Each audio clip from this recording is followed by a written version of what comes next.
Welcome to Ellie Goldsmith's Inspired Flow. We're a new week and we are in the summer months. Thank God I'm sitting on my balcony in Jerusalem in the center, and the sky is blue and the weather is sweet. So it makes me want to use my dancing feet. One of the things is that famous singer once sang is the redemption, the ability to find that point of salvation, of success, of happiness. For each person, I suppose it has a different definition. This is something which we're all journeying for, and me personally, being someone who grew up in a English London secular lifestyle, which meant very little connection to spirituality in an open way and in an understood way, and that was for majority of my upbringing up until I started having a journey which I've talked about in previous podcasts. You're welcome to go back and have a look. And that quest for something beyond, something meaningful, something spiritual, and that direction is something which I'm still going through till this day. I don't think there's ever a point where you've sort of finished that journey. I think that is what part of life is internalizing and journeying. Like I want to talk about stuff, that is real and current, so that it's not just floaty boaty. Like, it's real life. Life is intense. Life can be a struggle. And thankfully last week we had a great visitor into Jerusalem, and I was merited to be part of his trip. We went sort of the whole thing was a flow. I went actually out to go meet with him when he was meeting Rav Orish, who I'm going to be working with again. He went to meet with him, this Gedalia Fenster guy, and Gedalia Fenster was not there when I was there, and I went in the house, had a drink, it's boiling hot, thank God, and then I was like, no, I got to get to my lawyer. Went off to the lawyer, and that was it. I happened to walk in that area on the way back, and there he was, walking in the street, and I was thankfully very inspired to see him. He was just about to go on his way, and that moment of connection, that flow, and these are the words from his lips, let's go with the flow. So we went to the Israel Museum. We looked at a lot of different historical scrolls and Torahs and clothing and all different artifacts that are in that museum. And it was very kind of him. We went there, and then we went back to his hotel in the Waldorf, and I was planning on just from there going to meet my wife and buy her a drink or something, and he said no, stay, and he kindly let me sit with him and did something which not many people have ever done in my life, maybe other than my Rebbe, but he actually sat with my wife, who turned up shortly, and he ordered like a whole English tea, which being she's a health orientated person, didn't really eat. It was like crumpets and things like that, scones, a real English fancy tea with strawberry jam and all the stuff that I grew up with, that I haven't eaten for years.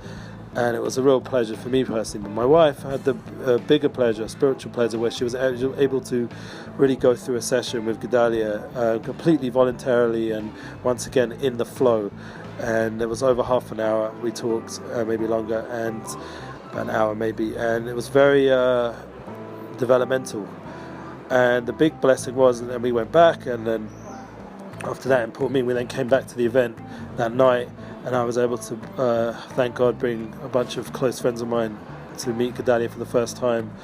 And I provided him with some Nissan baseball caps, him and his son, and also some clothing company, a friend of mine, a startup that I've helped in the past, gave him a bag, shtetl bag, and it was just a very connecting opportunity, all the different people we met, and the music and the singing and letting go and the flow, and it was very, thank God, very positive event. And that's the contrast, today I just felt a bit frustrated because someone who I've, thank God, have gained a tremendous amount and spiritually talked out a lot, and he is my guide in many ways. He keeps going back to the point about happiness, and I think that is something definitely I need to work on, and I'm definitely aware of that. But there's also the aspect of just going through the past of, growing up in England, which tends to be a less happy focus, when you go phone up someone from England, or like you meet someone from England, like especially my mother, like, how's the weather? That's always a big thing. And it happens to be I'm sitting in paradise right now on my balcony, so it's easy for me to say how beautiful it is. And my mother actually currently is in Spain enjoying the weather there. But the point is that weather and this kind of thing, obviously it's just a starting point of discussion. Like, I was listening to another podcast and it was saying about, if not now, then when. It's a famous statement from Pirkei Avos, but the podcast is by a lady called Amy Jo Martin, and she said that the whole idea of being not asking what, but who and why. Who are you? What's your essence, and why are you doing this? And that will change a whole different flow of conversation when you meet with people, instead of just telling them what you do, but actually telling them why you do it and for what are you doing it. And that is a much deeper, and who are you that is doing it? What is your mission? And I think that, thank God, the world is waking up to come to meaningful experience. You have to have that happiness, have that redemption, to have that salvation. You have to be more in touch with yourself, your essence. And that's why I was a bit frustrated with my Rebbe, like, just in terms of saying I'm English and everything, that I'm much more in touch with myself, like, over these past 20 years, than I would say that I'm just an English person. I feel there's much more to me. I do still probably have some sort of English accent after living here 20 years, and maybe some of the aspects, but I would hope that I'm drawing out the good element, in terms of they try to be polite and proper and do things straight, hopefully. I mean, the good elements of the English society, or even the James Bond side of it, of just getting stuff done in a slick way, but at the same time getting it done. There's different aspects I would say I'd like to draw out from England. Thank God, there were some good people there, and there's still some good people there.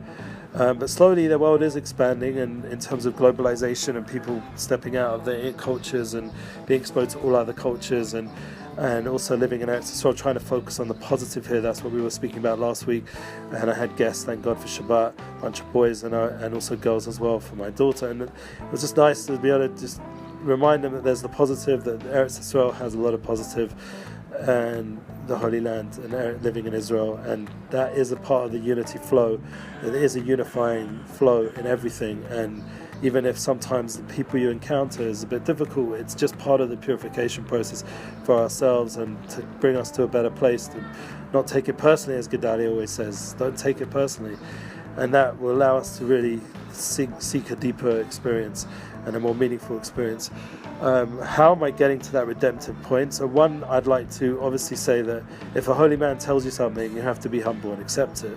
But the other way, I also feel like you have to, without being like Koirach in this week, who challenged, Moshe, you have to obviously say Moshe emes hu soras emes. His Torah is emes, the Torah of Moshe, which is something which, once again, the world just doesn't know about. There's this beautiful Torah here in Israel, there's the Talmud, there's all the different aspects of Torah. The world just does not know, and I think that's responsibility to just get that wisdom out there, so that the world can know that there's a ancient truth that can be very alive and vibrant for your life. And for me personally, it's incredibly vibrant, and to the point where we can be machadish, we can make new aspects of the Torah now, reveal them, even though there's nothing under the sun new. But there is ability in terms of the ocean of wisdom that's going to be available as time goes on, to really, and that really comes to a really inner truth, that there's an inner joy from that wisdom, and that's something which obviously I would love to connect more to. So I would like not to be limited by a title of being English or having a profession specifically. I feel like I have something more to offer them when someone asks me what I am and where I'm from, and there's much more of an essential soul aspect. And I would like to say that journey is something which comes from going beyond our seeming limits and revealing a more soulful, endless, infinite experience of life that stretches time to a whole new experience, so that when we're in the moment, we're actually experiencing something infinite, and that takes us to a whole new place. So I wish everyone a beautiful week, and we're going to call this, the redemptive flow. I think that is where we're at in this time. Historically, there's a yearning for redemption, and we have to have patience as well. And together with that, combined with respect to those who are, spiritually or materially or whatever it is, seemingly above us, to have respect, but also respect to everyone around us as well, whatever level they're at, and just to understand that unified flow that goes through everything and will bring us to our final destination of redemption and true meaning manifest. Amen.